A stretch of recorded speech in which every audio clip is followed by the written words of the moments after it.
pourrais lire premièrement dans 2 Corinthiens 11. Avant de lire le chapitre 4, j'aimerais aller dans 2 Corinthiens 11. Ça va nous aider à comprendre le chapitre 4 aussi. 2 Corinthiens 11, à partir du verset 21, là, au milieu du verset 21, c'est l'apôtre Paul qui parle concernant les difficultés qu'il a eues quand il allait avec l'Évangile. Il a été souvent en danger pour apporter ce message. Puis la raison qu'il va mentionner ces choses ici, c'est dans le but de défendre son apostolat, parce qu'il y a des personnes qui sont infiltrées à Corinthe, qui disaient que Paul n'était pas apôtre. Puis c'était des personnes qui se disaient des apôtres, mais Paul dit que c'était des faux apôtres, des faux ministres. Puis il avait détourné les Corinthiens de l'apôtre. Donc Paul, ici, pour défendre son apostolat face à ces personnes-là, il va mentionner les choses que lui a dû souffrir pour la cause de l'Évangile. Donc on lit au verset 21, « J'ai honte de le dire, nous avons montré de la faiblesse. Cependant, tout ce que peut oser quelqu'un, je parle en insensé. Moi aussi je l'ose. Sont-ils hébreux? » Donc en parlant de ces personnes-là qui étaient venues à Corinthe, là, ils se disaient des Israélites. Il dit, sont-ils hébreux? Moi aussi. Sont-ils israélites? Moi aussi. Sont-ils de la postérité d'Abraham? Moi aussi. Sont-ils ministres de Christ? Je parle en termes extravagants. Je le suis plus encore. Par les travaux, bien plus. Par les coups, bien plus. Par les emprisonnements, bien plus. Souvent en danger de mort. 5 fois, j'ai reçu des Juifs 40 coups, moi un. 3 fois, j'ai été battu de verge. 1 fois, j'ai été lapidé. 3 fois, j'ai fait naufrage. J'ai passé 1 jour et 1 nuit dans l'abîme. Fréquemment en voyage, j'ai été en péril sur les fleuves, en péril de la part de ceux de ma nation, des brigands, en péril de la part de ceux de ma nation, en péril de la part des païens, en péril dans la ville, en péril dans les déserts, en péril sur la mer, en péril parmi les faux frères. J'ai été dans le travail et dans la peine, exposé à de nombreuses veilles, à la faim et à la soif, à des jeûnes multipliés, au froid et à la nudité. Et sans parler d'autre chose, je suis assiégé chaque jour par les soucis que me donnent toutes les églises. Qui est faible, que je ne sois faible? Qui vient à tomber, que je ne brûle? S'il faut se glorifier, c'est de ma faiblesse que je me glorifierai. Dieu, qui est le Père du Seigneur Jésus et qui est béni éternellement, sait que je ne mens point. À Damas, le gouverneur du roi Arétas faisait garder la ville des Damascéniens pour se saisir de moi. Mais on me descendit par une fenêtre dans une corbeille le long de la muraille et j'échappai de leurs mains. Maintenant, on va aller dans 2 Corinthiens 4. 2 Corinthiens 4.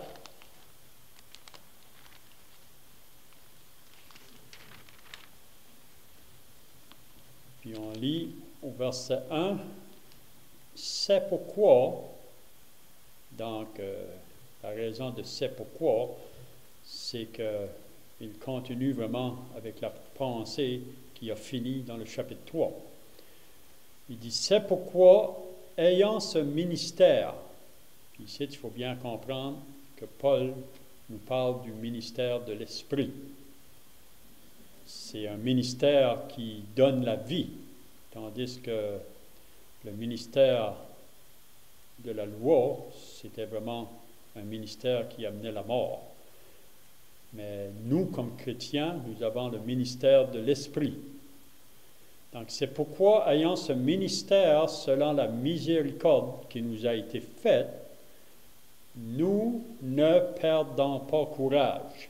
Donc, on va remarquer que dans le chapitre 4, Paul mentionne cette expression 2 fois. C'est pourquoi nous ne perdons pas courage. Puis il nous dit la raison vraiment. Il dit, nous rejetons les choses honteuses qui se font en secret. Nous n'avons point une conduite astucieuse, ou nous ne venons pas parmi vous avec ruse. Nous n'avons pas une conduite astucieuse. Et nous n'altérons point la parole de Dieu, mais en publiant la vérité, nous nous recommandons à toute conscience d'homme devant Dieu. Si notre évangile est encore voilé ou obscur, il est voilé pour ceux qui périssent, pour les incrédules, dont le Dieu de ce siècle a aveuglé l'intelligence afin qu'ils ne voient pas briller la splendeur de l'évangile de la gloire de Christ, qui est l'image de Dieu. Nous ne nous prêchons pas nous-mêmes, c'est Jésus-Christ, le Seigneur, que nous prêchons. Et nous nous disons vos serviteurs à cause de Jésus. Ou on pourrait dire, nous disons vos esclaves à cause de Jésus. Parce que le mot serviteur ici, c'est vraiment esclave pour Christ. Car Dieu qui a dit la lumière brillera du sein des ténèbres, a fait briller la lumière dans nos cœurs pour faire resplendir la connaissance de la gloire de Dieu sur la face de Christ. Nous portons ce trésor dans des vases de terre, afin que cette grande puissance soit attribuée à Dieu et non pas à nous. Nous sommes pressés de toute manière, mais non réduits à l'extrémité. C'est un peu la même pensée qu'on a lue dans le chapitre 11. Là. Paul raconte un peu les difficultés qu'il a rencontrées. Il dit, dans la détresse, mais non dans le désespoir. Persécuté, mais non abandonné. Abattu, mais non perdu. Portant toujours avec nous dans notre corps la mort de Jésus, afin que la vie de Jésus soit aussi manifestée dans notre corps. Car nous qui vivons, nous sommes sans cesse livrés à la mort à cause de Jésus, afin que la vie de Jésus soit aussi manifestée dans notre chair mortelle. Ainsi, la mort agit en nous et la vie agit en vous. Et comme nous avons le même esprit de foi qui est exprimé dans cette parole de l'Écriture, j'ai cru, c'est pourquoi j'ai parlé, nous aussi nous croyons, et c'est pour cela que nous parlons, sachant que celui qui a ressuscité le Seigneur Jésus nous ressuscitera aussi avec Jésus et nous fera paraître avec vous en sa présence. Car tout cela arrive à cause de vous, afin que la grâce, en se multipliant, fasse abonder à la gloire de Dieu les actions de grâce d'un plus grand nombre. Donc, c'est ici la deuxième fois qu'il va dire, c'est pourquoi nous ne perdons pas courage. Et même si notre homme extérieur se détruit, notre homme intérieur se renouvelle de jour en jour. car nos légères afflictions du moment présent produisent pour nous, au-delà de toute mesure, un poids éternel de gloire, parce que nous regardons non point aux choses visibles, mais à celles qui sont invisibles, car les choses visibles sont passagères et les invisibles sont éternelles. C'est tout ce qu'on va lire dans la parole de Dieu. Donc, on continue toujours dans cette deuxième épître de Paul aux Corinthiens.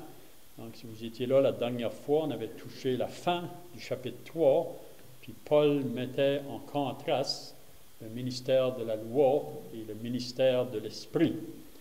Donc, le ministère de la loi, ça nous amène à la mort, tandis que le ministère de l'esprit nous amène à la vie.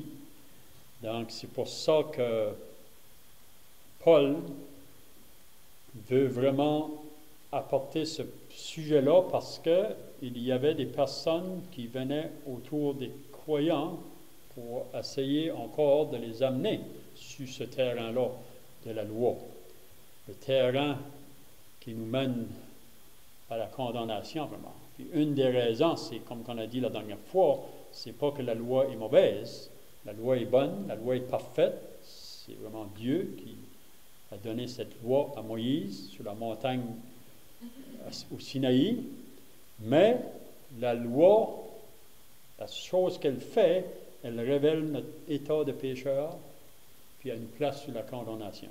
Elle nous place vraiment sur un chemin de mort. Donc, c'est pour ça qu'on avait vu au verset 7 la dernière fois, là, « Or, si le ministère de la mort, gravé avec des lettres sur des pierres, a été glorieux, au point que les fils d'Israël ne pouvaient fixer les regards sur le visage de Moïse, à cause de la gloire de son visage, bien que cette gloire ait été passagère, combien le ministère de l'Esprit ne sera-t-il plus glorieux? » Donc, le ministère de la loi, il y avait une gloire associée à ça, mais le ministère de l'Esprit est beaucoup plus glorieux parce qu'il est permanent, il est éternel, tandis que le ministère de la loi ne pouvait pas donner la vie. Elle garde toujours l'homme dans la mort. Donc ici, au verset 1, maintenant, Paul continue sur la même pensée, si on peut dire là. Donc il va dire, c'est pourquoi. Donc, ce qu'il vient de dire, maintenant il dit, c'est pourquoi, ayant ce ministère, c'est-à-dire le ministère de l'Esprit, puis Paul reconnaît bien que Dieu lui a, comment je dirais, il l'a sauvé premièrement par sa grâce, puis Dieu, par sa grâce, il va utiliser Paul pour qu'il aille apporter ce message parmi les nations. On sait qu'il allait premièrement parmi les Juifs, mais Paul a été appelé vraiment pour aller parmi les nations, pour amener le message de l'Évangile. Donc, Paul ici, il dit, c'est pourquoi ayant ce ministère, c'est-à-dire le ministère de l'Esprit, ou le ministère qui donne la vie à l'homme pécheur, il dit, selon la miséricorde qui nous a été faite, nous ne perdons pas courage. Donc, Paul dit, nous, les apôtres, on ne perd pas courage.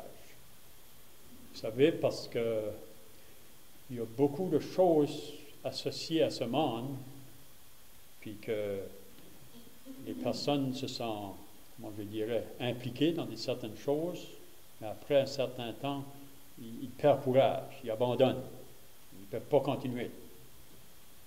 Puis une des choses que souvent, c'est parce qu'il n'y a pas de but à ça, il n'y a pas d'espérance à ça au bout, c'est juste pour la terre. Mais ce que Paul ici dit qu'il ne perd pas courage, c'est parce que le ministère, ou ce que Dieu lui a confié, c'est un ministère de vie, c'est un ministère de l'Esprit de Dieu. Puis, qu'est-ce que c'est aussi? C'est qu'on a un message aujourd'hui qui peut donner la vie à ceux qui nous entourent, qui sont toujours morts dans leurs péchés. Vous savez, avant d'être sauvés, on était mort à Dieu. Spirituellement, on était mort. Il y a beaucoup de monde aujourd'hui qui a de la difficulté à accepter ça. Qu'on est mort spirituellement à Dieu. Le moment qu'on est entré dans le monde, on est rentré avec cette nature du péché en nous. Puis cela fait qu'on est mort à Dieu spirituellement. Et à moins d'être né de nouveau, de recevoir l'Esprit de Dieu, on demeure dans la mort. Le salaire du péché, c'est la mort, mais le don gratuit de Dieu, c'est la vie éternelle en Jésus-Christ, notre Seigneur. Donc, on a un message aujourd'hui, c'est quelque chose pareil quand on pense à ça, qu'on peut aller apporter aux gens qui sont morts, qui sont dans les ténèbres, qui sont sous la puissance de Satan. On a un message aujourd'hui qui peut leur donner la vie, qui peut leur donner une autre destinée. C'est quelque chose, mais des fois on ne le réalise pas toujours. Mais ce qu'on possède, le ministère de l'Esprit, c'est ça que ça fait dans le message qu'on apporte. C'est pour ça que Paul disait dans Romains chapitre 1, le verset 16, « Car je n'ai point honte de l'Évangile. » Je n'ai pas honte de ce message-là. Pourquoi? Parce qu'en arrière de ce message-là, c'est la puissance de Dieu. Mais seulement pour ceux qui vont croire. Ceux qui ne croiront pas, l'Évangile n'a aucune puissance sur les autres. Il ne va rien faire sur les autres. Mais la personne qui va croire à ce message-là, la personne qui peut être aussi profond dans les ténèbres de ses péchés, peut être changée par le message de l'Évangile. Donc, Paul dit, on ne perd pas courage. Il va dire au verset 2, « Nous rejetons les choses honteuses qui se font en secret. » Je pense qu'il dit ces choses-là par rapport à ces personnes-là qui étaient venues à Corinthe, ces faux ministres, ces faux apôtres, ces faux, vraiment qui détournaient les chrétiens de Corinthe de l'apôtre. Il y en a qui avaient été influencés à un tel point qu'ils avaient fermé leur cœur à l'apôtre.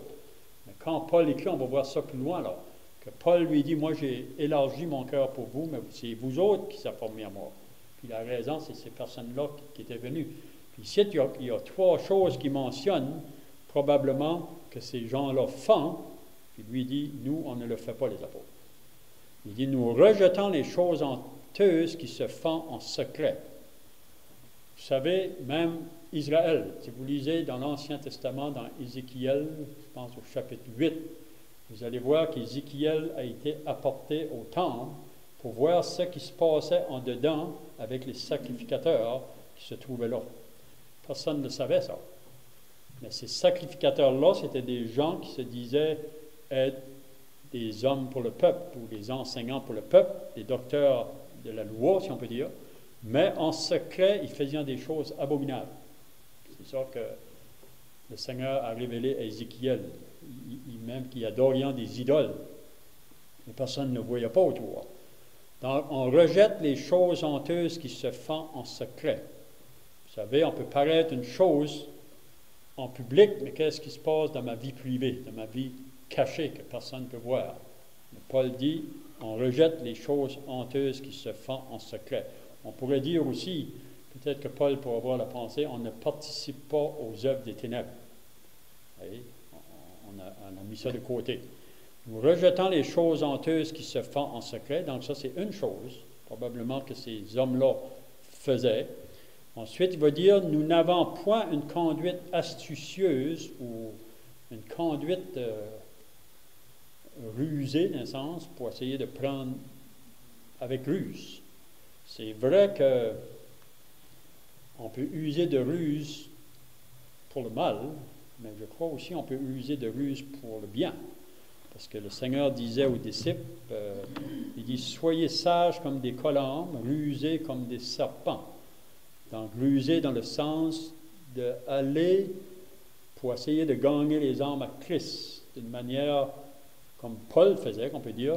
Avec les Juifs, il se mettait comme les Juifs, avec les païens, il était comme païens.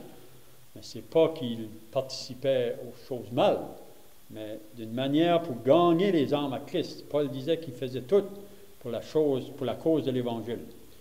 Donc, il dit, nous n'avons point de conduite astucieuse, probablement ici dans le but pour faire le mal. Vous savez aujourd'hui qu'il y a beaucoup de personnes qui utilisent la parole de Dieu pour leur bénéfice personnel, même pour des gains. On voit ça ailleurs. Si vous lisez dans la deuxième épître de Pierre au chapitre 2, il nous parle qu'il y avait des faux prophètes autrefois. Il y a aussi parmi vous des faux docteurs qui vont utiliser la parole de Dieu pour gagner les âmes à eux autres, pour leur propre bénéfice, pour leur propre intérêt. Mais il dit ici, nous n'avons point une conduite astucieuse et nous n'altérons point la parole de Dieu. Ça veut dire qu'on ne va pas faire de compromis avec la parole de Dieu. On ne va pas diluer la parole de Dieu. Vous savez, si on veut attirer des foules, on peut diluer la parole de Dieu, puis on va attirer des foules. Ou on va faire des compromis avec la parole de Dieu, on va attirer les foules. C'est pour ça que Paul dit dans 2 Timothée chapitre 4, il dit à Timothée, prêche la parole, insiste en toute occasion, favorable ou non, car il viendra un temps où les hommes ne supporteront plus la saine doctrine. Mais il y aura une oreille démangeaisante pour entendre des choses agréables. Puis ils vont se faire une foule de docteurs. Ça veut dire qu'ils vont se placer des hommes qui vont leur dire des choses qui plaisent à leurs oreilles, qui ne les dérangent pas dans leur vie de péché, si on peut dire. Mais Paul dit ici, nous n'altérons point la parole de Dieu. On ne change pas. Dieu est le même hier, aujourd'hui, éternellement. Ce que Dieu a dit hier, il le dit aujourd'hui, puis ça va être éternel, parce que sa parole ne change pas. Et le ciel et la terre passeront, mais mes paroles ne passeront point. Donc, Paul dit, on n'altère point la parole de Dieu. On la prêche telle comme qu'elle doit être prêchée. Vous savez, Jean-Baptiste, pourquoi il a été jeté en prison? C'est parce qu'il disait à Hérode, tu ne vis pas correctement, tu vis dans l'adultère. Puis Hérode n'aimait pas ça. Vous savez, si on va prêcher la parole comme qu'elle doit être prêchée, apporter le message de l'Évangile comme qu'il doit être annoncé, ça dérange. Ça ne plaît pas aux hommes, parce que ça révèle le cœur de l'homme, ça révèle la condition de l'homme devant Dieu. Donc, pour les uns, ils vont juste repousser. Pour d'autres, qui commencent à avoir un intérêt pour les choses de Dieu, ils vont être attirés. Qu'est-ce qu'il dit au verset après? C'est vraiment intéressant. Mais en publiant la vérité, donc, nous, chrétiens, on est appelés à publier la vérité. Vous savez, la parole qu'on a entre nos mains, c'est la vérité absolue. Vous savez, il n'y a pas un mais ou un si avec la parole de Dieu. Hier, j'étais en discussion avec un musulman, vous savez, sur audio. Il essaye de prouver pour dire que le Coran est le dernier livre pour l'humanité. Mais là, moi, je fais comprendre que le Coran est venu après la parole de Dieu. Puis la seule parole de Dieu qu'on a entre nos mains, c'est la Bible, pas d'autre chose. Vous savez, tous ceux qui sont en dehors de la Bible, il y a beaucoup de livres qui ont été écrits, puis dans ces livres-là, parfois, il y a des extraits de la Bible qui sont écrits, mais souvent, si vous faites attention, c'est soit qu'ils vont ajouter ou qu'ils vont enlever des choses. Et la Bible nous dit dans les derniers versets de la Bible qu'on ne doit pas ajouter, qu'on ne doit pas retrancher à la parole de Dieu. Donc, j'ai fait comprendre à cet homme, la Bible est venue premièrement, puis on ne doit pas ajouter à la Bible, on ne doit pas retrancher. Mais le Coran, lui, est venu 600 ans après Jésus-Christ. Mohammed est venu 600 ans après. Puis j'ai dit, c'est vrai que dans le Coran, il y a des extraits, mais j'ai dit, moi, j'ai lu le Coran, puis j'ai dit, je peux te dire que le Coran est une contradiction à la parole de Dieu. Contradiction. Vraiment, c'est une attaque à la parole de Dieu. Mais ils ne vont pas accepter ça. Mais c'est réellement ça. Donc, ici, nous, vraiment, qu'est-ce qu'on a à apporter? C'est la vérité. On a juste à exposer la parole. Parce que la vérité, vraiment, se défend par elle-même. On n'a pas à chercher d'autre chose. Il dit, mais en publiant la vérité, nous recommandons à toute conscience d'homme devant Dieu. Donc, le message qu'on a entre nos mains, c'est ça qui est beau. C'est pour ça qu'on peut y aller partout, qu'on peut rencontrer des gens de toute race, de tout peuple. On a un seul message à lui apporter. On n'a pas besoin de changer notre message. Ce message ici qu'on a entre nos mains, la vérité, on peut dire de l'Évangile, on peut l'amener à toute personne. Toute personne. Vous savez, dernièrement, j'ai visité à Moncton, dans des blocs appartements, puis les seules personnes que j'ai rencontrées, c'était toutes des immigrés. Il y en a qui venaient de la Philippines, il y en a qui viennent de la Chine, il y en a qui viennent du Brésil, il y en a qui viennent de la Corée. C'était tous des gens en dehors, mais le message, on n'a pas changé notre message. le message qu'on apporte, c'est le même. Donc, nous nous recommandons à toute conscience d'homme devant Dieu. Donc, quand on expose la parole de Dieu, ça va faire penser l'homme. C'est vrai qu'il y en a qui veulent juste le repousser, mais quand il repousse, il devrait se demander pourquoi que je repousse cette personne. Donc, Paul dit, on a la vérité. Donc, nous aussi, puis on devrait toujours dire que la parole de Dieu, c'est elle qui a raison. Vous savez, toute chose qui vient dehors de ça, qui va à l'encontre, c'est ça qui est wrong, c'est ça qui est mal. Maintenant, il va dire au verset 3, le temps passe, si notre évangile, donc Paul ici en parlant à ses Corinthiens, il dit, si la bonne nouvelle qu'on annonce est encore voilée, vous savez, on a juste une bonne nouvelle. Il n'y en a pas deux, il n'y en a pas trois. Il y a seulement une bonne nouvelle. Paul nous dit dans l'Épître aux Galates, qu'est-ce que c'est que la bonne nouvelle? Donc, si notre évangile est encore voilé, ça veut dire que c'est obscur. Vous savez, on amène ce message-là à des personnes qu'on dirait qu'ils ne peuvent juste pas le comprendre. Puis, à moins qu'ils vont prendre une attitude d'humilité, puis ils vont vouloir essayer de comprendre. Parce que vous savez, la plupart des gens, parce qu'ils ne peuvent pas le comprendre, ils le rejettent ou repoussent. Mais notre prière, vraiment, c'est que l'Esprit de Dieu pourrait commencer une œuvre dans leur âme, puis leur donner un désir de vouloir chercher qu'est-ce qu'ils ont, ces personnes-là. Vous savez, qu'est-ce que c'est qu'ils nous apportent qu'on veut rejeter? Si notre évangile est encore voilé, il dit, il est voilé pour ceux qui périssent. Donc, vous savez que Paul dit dans 1 Corinthiens 1, au verset 18, la prédication de la croix est une folie pour ceux qui périssent. Mais pour nous qui sommes sauvés, c'est la puissance de Dieu. Donc, si notre évangile est voilé, il est voilé pour ceux qui périssent, pour les incrédules. Vous savez, ceux vraiment qui refusent de croire à ce message-là, ou, comment je dirais, ils ne se donnent même pas chance d'écouter vraiment le message qu'on a à leur donner. Mais ils sont incrédules. Puis en arrière de tout ça, même quand il y a des personnes qui me disent qu'ils sont athées, mais je dis ça c'est une prise du diable sur toi. Parce que on ne reste pas neutre devant la parole de Dieu. C'est soit qu'on croit à ce que Dieu dit ou on ne croit pas. C'est soit qu'on est influencé par la vérité ou par le mensonge. On ne peut pas être neutre. Donc, il dit, pour les incrédules, dans le Dieu de ce siècle, c'est-à-dire le diable a aveuglé l'intelligence afin qu'il ne voie pas briller la splendeur de l'évangile de la gloire de Christ, qui est l'image de Dieu. Donc, c'est le diable. Il ne faut pas oublier ça.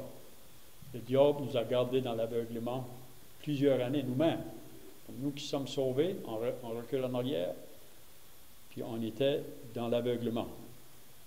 On suivait la religion comme tout le monde, mais on était trompés.